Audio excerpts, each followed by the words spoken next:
오늘 말씀의 제목은 범사에 죽게 하듯 하라 라는 제목으로 하나님 말씀 전하도록 하겠습니다. 세상에 모든 동화들의 공통점이 있습니다. 왕자와 공주가 결혼하고 결혼해서 딱 끝이 납니다. 잠자는 숲속의 공주를 보면 100년 동안 잠이 들었습니다. 그래서 어느 날 갑자기 왕자가 와서 키스를 한 다음에 그 다음에 둘이 결혼하고 끝이 납니다. 신데렐라도 마찬가지죠. 무도회장에 가서 잃어버린 구두를 들고 찾아온 그 왕자와 결혼하고 끝이 납니다. 저 혹시 그 심청이가 어떻게 끝난지 혹시 아세요? 공양미 300석에 팔려간 심청, 인당수물에 빠져서 그 다음에 어떻게 되었을까요? 젊은 임금님과 만나서 결혼하고 끝이 납니다. 대부분의 동화에서 보면 공주와 왕자의 이야기는 이 왕자와 결혼식까지 가서 거기서 행복하게 살았다라고 끝이 납니다. 그 뒤에 이야기는 알려주지 않죠. 왜일까요? 왜 알려주지 않을까요? 그 다음부터 비극이 시작되기 때문에 그렇습니다. 세상에 어떠한 이야기들도 결혼 이후에 대해서 자신이 없습니다. 그것에 대해서 자신 있게 해답을 줄 수 있는 이야기들이 세상에 거의 존재하지 않습니다. 그래서 동화는 아이들에게 도움이 되지 않기 때문에 그 이후의 이야기를 건들지 않습니다. 그러나 성경은 어떨까요? 성경은 결혼 전의 이야기보다 결혼 이후의 이야기를 훨씬 더 많이 다루고 있습니다. 결혼과 부부의 이야기에 대해서 조금도 회피하지 않습니다. 그리고 실제적이고 구체적인 이야기들에 대해서 핵심을 파고 들어가기 시작을 합니다. 왜냐하면 이 부부의 문제가 신앙의 문제와 직결되기 때문에 그렇습니다. 부부의 관계는 사실 가장 영적인 문제입니다. 동시에 가장 현실적인 문제이기도 하죠. 저는 이렇게 생각을 합니다. 수도원에 들어가서 열심히 돌을 닦고 있는 그런 수사들의 영성이 더 깊을까요? 아니면 부부관계에서 지지고 볶고 하면서 10년 이상 하나님을 붙들고 있는 사람들의 영성이 더 깊을까요? 확신하건대 그 부부들의 영성이 훨씬 더 깊습니다. 그래서 이런 우스갯소리도 있습니다. 신부보다 목사가 설교를 잘 하는 이유가 있다. 결혼 생활을 하고 있기 때문에 그렇습니다. 그래서 성경이 부부의 문제를 다루기 위해서 우리는 어디서 출발하고 있는지를 살펴보는 것이 굉장히 중요합니다. 오늘 읽은 말씀 에베소서 5장 20절부터 6장 9절까지 인간이 가지고 있는 기초적인 3대 관계에 대해서 이야기를 합니다. 인간관계의 가장 기본적인 3가지 관계에 대해서 이야기를 합니다. 첫 번째는 부부관계, 그 다음에 부모-자식 관계, 그 다음에 주종-관계에 대해서 이야기를 합니다. 그러니까 사회적 관계에 대해서 이야기를 하고 있는 것이죠. 그런데 이거를 부부관계의 말씀 혹은 부모-자식 간의 관계의 말씀 혹은 주종-관계의 그 말씀만 떼어서 묵상을 하는 것이 아니라 어디에서 출발을 하고 있는지 그 위에 있는 말씀 대전제를 봐야 됩니다. 5장 17절에 보면 이렇게 말씀합니다. 오직 주의 뜻이 무엇인가 이해하라. 여기에서 출발합니다. 이거를 절대로 놓쳐서는 안 됩니다. 그리고 또 하나 확인해야 될 말씀이 있는데 18절에 보면 오직 성령으로 충만함을 받으라. 이 두 말씀의 기초, 이 두 말씀의 기둥 위에서 부부관계와 그리고 부모-자식 관계와 주종관계로 나아가고 있다라고 하는 사실을 놓치면 안 된다라고 하는 것이죠. 이 두 말씀을 배제한 채로 부부관계로 이어지거나 부모-자식 관계로 이어지거나 성령의 인도함 없는 그런 관계를 이어가는 것은 마치 물이 다 빠진 저수지에서 헤엄치는 물고기와도 같습니다. 그래서 우리는 이 전체의 말씀을 함께 묵상해야 된다라고 하는 것이죠. 성령이 일하시면 관계는 회복이 됩니다. 그러나 죄가 일하기 시작을 하면 관계는 깨어질 수밖에 없다는 것이죠. 이러한 배경 안에서 가장 먼저 부부관계를 다루고 있습니다. 하나님의 뜻을 이해하고 부부관계를 이해해야 합니다. 부부관계를 통해서 하나님의 뜻이 실현되는 것이 신앙생활이어야 됩니다. 왜냐하면 남자와 여자를 만드신 분이 하나님이시기 때문에 그렇습니다. 하나님이 만드셨다면 하나님을 디자인한 의도와 그 속성이 있을 것이고, 하나님이 남편을 만든 그 의도와 속성, 아내를 디자인한 그런 의도와 속성이 있기 때문에 그렇습니다. 아내는 남편 안에 있는 하나님의 디자인을 무시하지 말라. 남편은 아내 안에 있는 하나님의 디자인을 세심하게 살펴라 라고 하는 것이 오늘 말씀의 아주 중요한 핵심이라고 할 수가 있습니다. 22절과 25절은 이렇게 시작을 합니다. 가장 먼저 나오는 단어가 아내들아, 그리고 25절은 남편들아, 이렇게 시작을 합니다. 아내들이여 잘 들으십시오. 남편에 대해서 모르는 것이 있는데 그것을 말하겠습니다. 또 아내들이여 이것만큼은 실패하면 안 됩니다. 남편들이여 이것은 세심하게 살펴서 아내에게 다가가서 사랑을 나누어 줘야 됩니다 라고 하는 것이 오늘 말씀의 굉장히 중요한 내용이라고 할 수 있습니다. 서로가 최선을 다하는 것으로 가정은 행복해질 수 없습니다. 하나님은 그래서 아내들아, 남편들아, 부부에게 공통적으로 말씀을 주신 것이 아니라 따로따로에게 구분해서 말씀하고 있습니다. 왜냐하면 하나님이 디자인하셨기 때문에 하나님이 디자인한 그 속성을 잘 알고 파악하라 라고 하는 그런 말씀입니다. 자, 그러면 아내들이 이 말씀을 잘 듣고 말씀을 묵상하면서 21절부터 살펴보기 시작을 하는데 뭔가 예감이 불길합니다. 피차 복종하라 라고 말씀해 놓고 아내들에게만 복종하라고 명령합니다.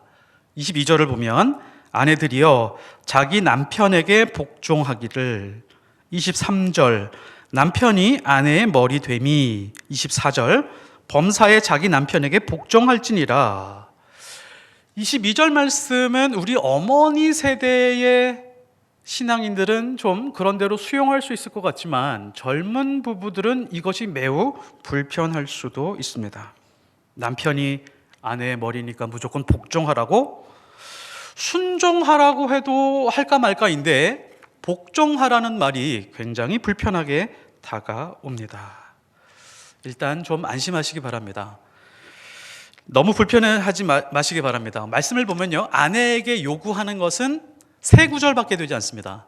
그런데 그 뒷구절부터 보면 남자에게 요구하는 것은 6구절이나 됩니다.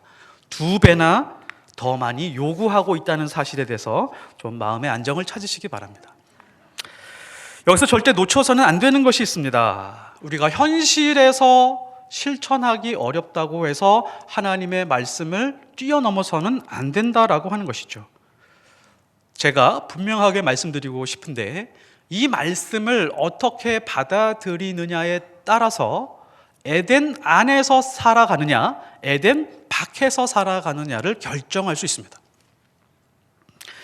에덴 밖에서 아담과 하와를 기다리고 있었던 것이 무엇이죠? 가시덤불과 엉겅퀴였습니다.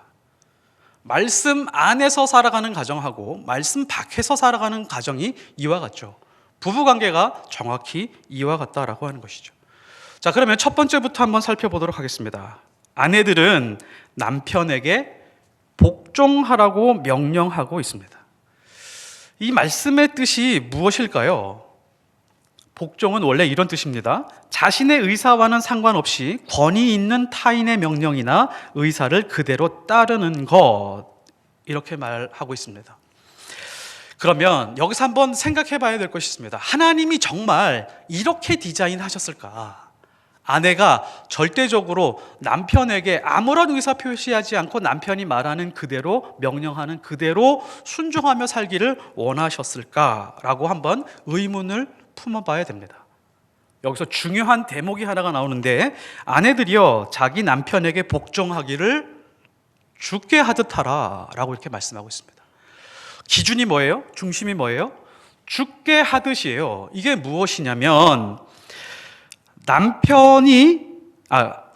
우리는 주님과 사랑하도록 디자인이 되어 있다라고 하는 것이 가장 큰 전제 조건입니다.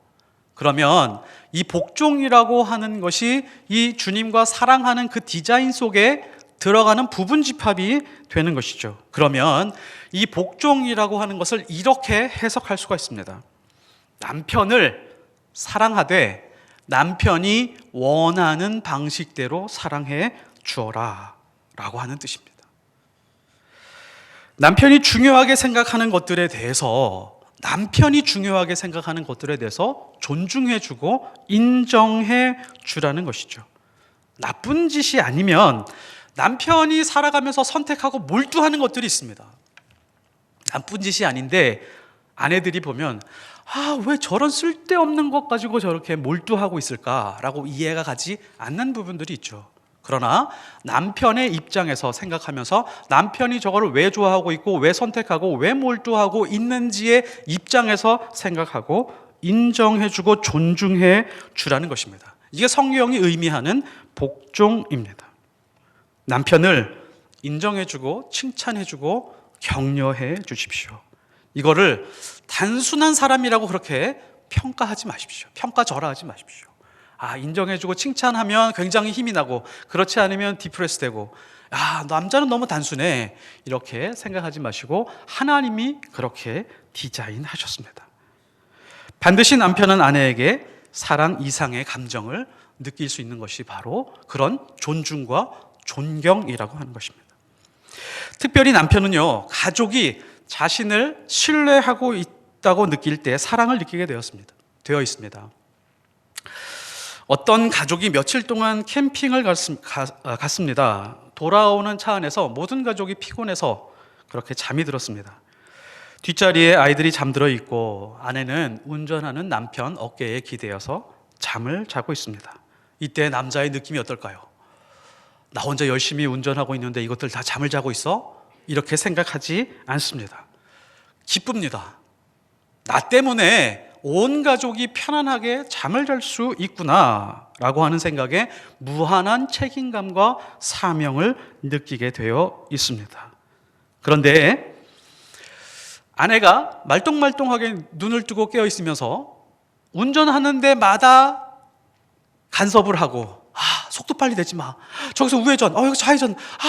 전에 가퇴련 했잖아. 막 그러면서 막 간섭을 하기 시작을 하면 남편은 굉장히 실망하게 되어 있습니다.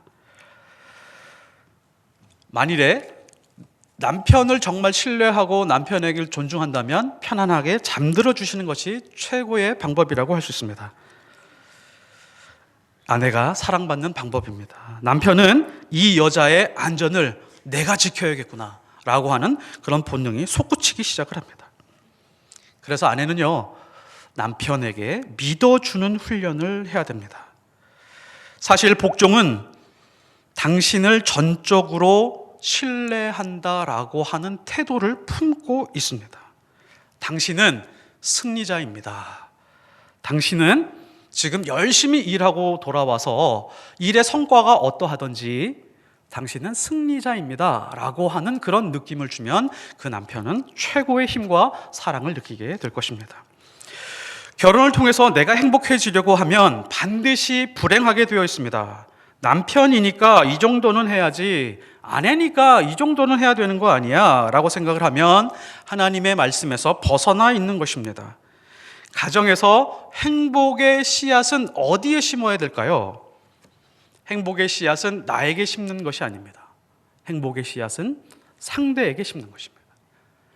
아내가 남편에게 행복의 씨앗을 심으면 그 씨앗이 처음에는 겨자씨처럼 눈에 보이지 않지만 그 씨앗이 무성하고 풍성하게 성장을 해서 반드시 아내에게 돌아오게 되어 있습니다.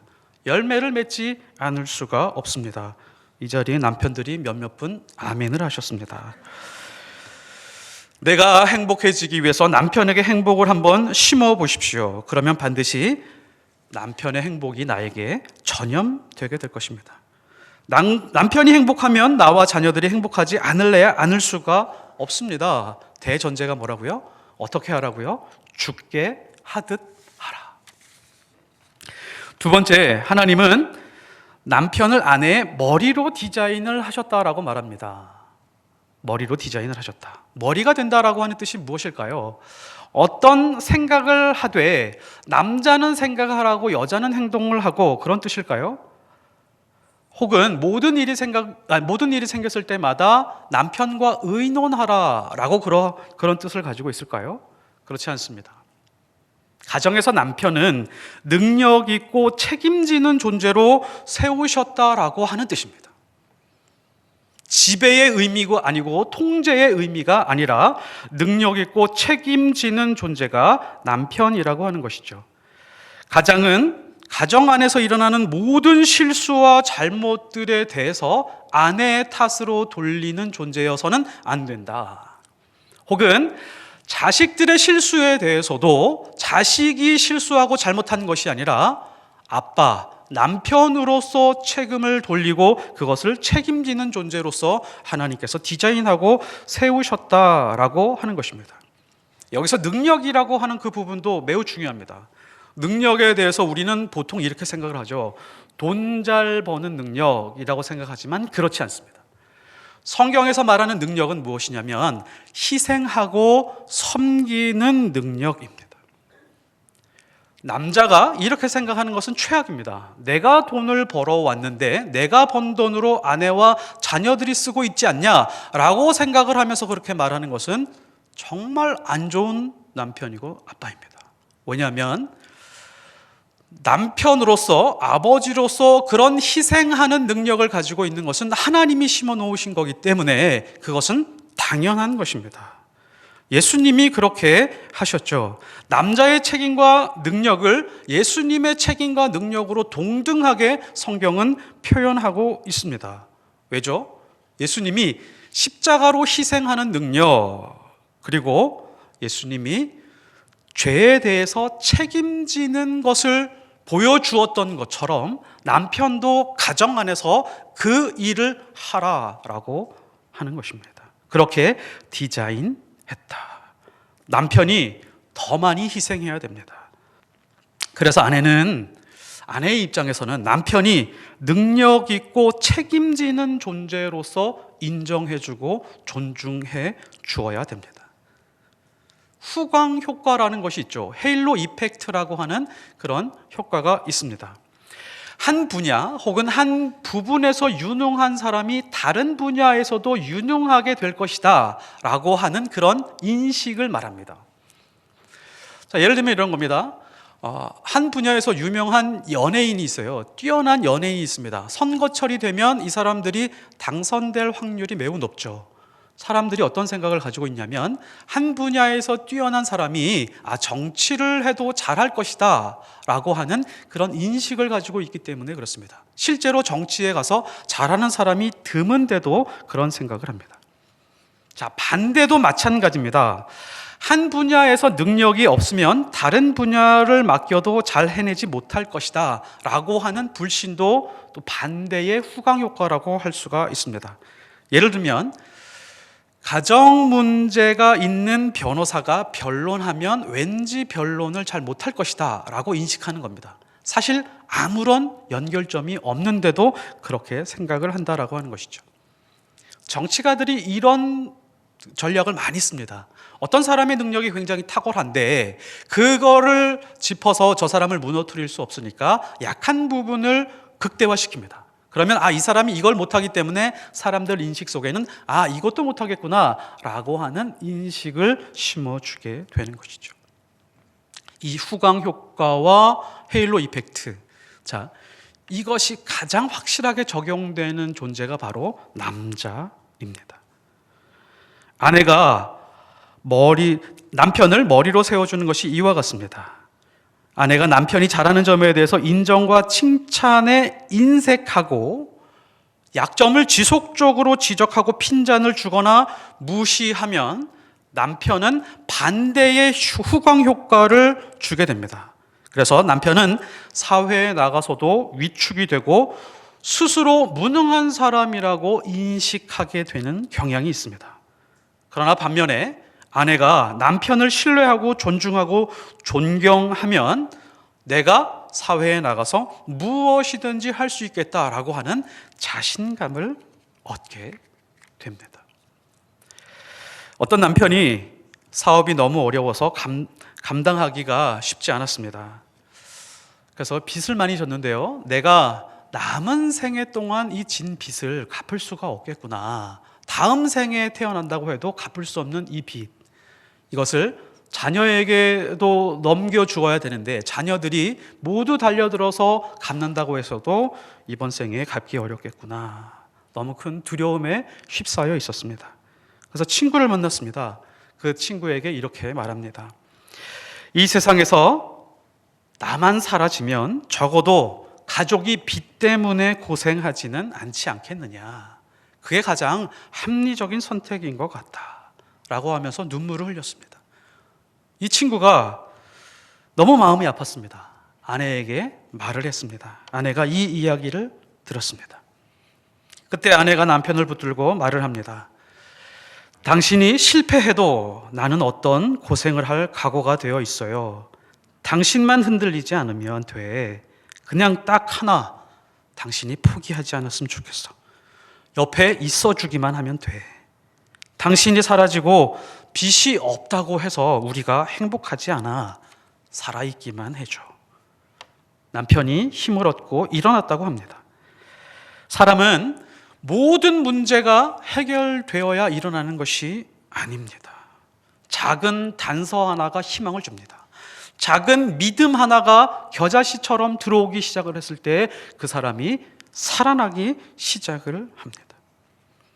결혼은요, 내가 행복해지기 위해서 생활을 하면 실패합니다. 결혼은 수고하는 것입니다. 결혼은 책임지고 고생하려고 하는 것입니다. 상대의 필요를 채워주는 수고이고 상대의 필요를 위해서 고생하는 것입니다. 그런데 그 고생을 불행으로 느끼지 않습니다. 감사로 느끼고 사랑으로 경험하게 됩니다.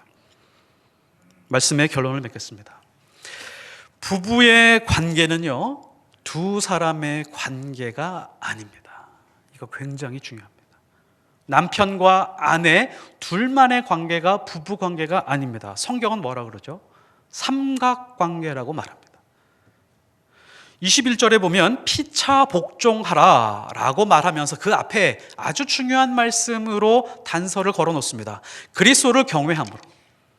두 사람이 서로 복종을 하는 것이지만 아니야, 그리스도가 있어야 돼. 피차 사이에 항상 예수가 살아있게 하라. 아내들이여 자기 남편에게 복종하기를 죽게 하듯 하라. 무슨 뜻이죠? 남편과 아내 사이에, 아내와 남편 사이에 항상 예수님이 살아있게 하라는 것입니다. 그리스도께서 교회의 머리됨 같이 24절에 범사에 자기 남편에게 복종할지니라. 여기에서 멈추지 않습니다. 교회가 그리스도에게 하듯이 예수가 단 한 군데에서도 빠지지 않습니다.